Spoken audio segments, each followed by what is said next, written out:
focus on why you're doing what you're doing, how you're doing it, based on what belief and why, and then you'll get a handle on how to allow yourself to redefine the reality in such a manner as to see whatever degree of change you prefer to see. And that's what it's all about. What idea, what belief is most harmoniously aligned with your true self? Now, we have said, yes, true self, out of alignment, in alignment with true self, true self. What's true self? Here's how you tell what your true self is. Once again, briefly. It is encapsulated in a term that exists on your planet called passion, joy, and excitement. The idea is that vibration, what you feel, that excitement, that physical sensation, is actually the body's translation of the vibratory energy that is your true core inner being. So anytime something in your life contains that degree of excitement, we would again strongly suggest you act on it. Why? Because that's who you are. Because it is most truly you. It is your path. It is your reflection. It is your attractor. It is luring you to more of yourself. That's why things contain that feeling. That's why they reflect that feeling to you. And that's why you can know that if you act on your joy, it will support you because it's your true self. I know. You have many different belief systems on your planet that doubt the ability of your excitement to support you, and we can talk about some of those at length if you wish. Nevertheless, it does have the ability to support you. Why? Because it is you. And it is the part of you that is representative of the part of you that is made in the image of creation. And creation is nothing if not unconditionally supporting. And infinite. Abundance.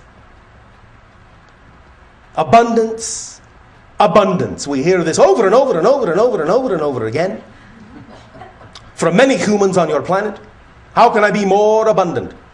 You can't. You can only be abundant in different ways. You are already as abundant as you will ever be. However, if you have a belief that you lack something, then what you have is an abundance of lack. So again, the issue is not, how do I learn to be abundant? The issue is, what am I defining abundance to be? Because you're always abundant in something. Always abundant in something.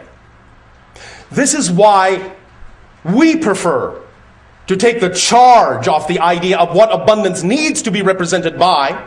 It can be represented by many things, including money on your planet. There is nothing wrong with that. It is a symbol of exchange. It is a valid one, just like any other symbol. But the idea is it doesn't always have to be that form in order to represent abundance. Our definition of abundance is the ability to do what you need to do when you need to do it. Period. That's it. The ability to do what you need to do when you need to do it. Why do you care how it comes to you as long as you have the ability to do what you need to do when you need to do it? So the idea is to relax the need, to relax the insistence that it must come in a certain way, because paradoxically, when you actually insist that abundance can only be represented by one symbol, you actually close all the doors through which abundance could come in other forms.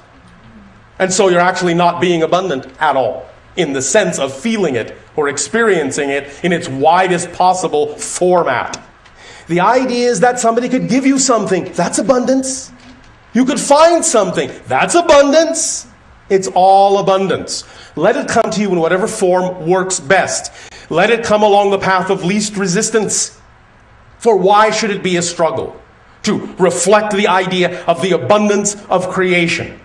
There is enough. There is enough. There is enough for everyone. If there was not enough of whatever kind of abundance each of you needed to have, if there was not enough for you, believe me, you wouldn't exist.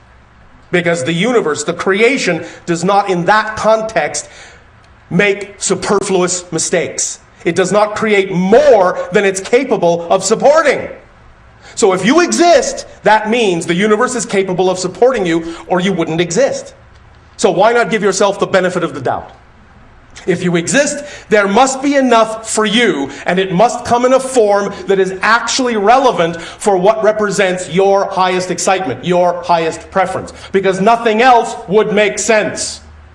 Let this be obvious. Let it be logical. This is what our civilization calls the science of the obvious. If there are a certain number of people that exist on your planet, then there is enough for all, as long as you all allow the abundance to come in the way that actually works for you. Because not everyone needs or wants the same kind of expression of abundance. So the idea is, if you all allow synchronicity to show you what your kind of abundance may be at any given moment, and this doesn't mean you can't have this kind then, and this kind now, and another kind later on. It can change around, but it will change around in such a manner that it will change around in harmony with everyone else's change around. So that if suddenly someone needs this, and you need that, and then later you need this, and they need that, it will change in perfect harmony, in perfect synchronicity. And you will get it when you need it. At exactly the right place, at exactly the right time. Not a moment before. But not a moment later either. The idea is to understand that you don't have to make any of this work. All you have to do is allow it to work, because it already works. It does. It really does. Honest. It does. Again, if it didn't, you wouldn't exist. You would not be supported in your existence at all. Please remember how unconditionally supported you are.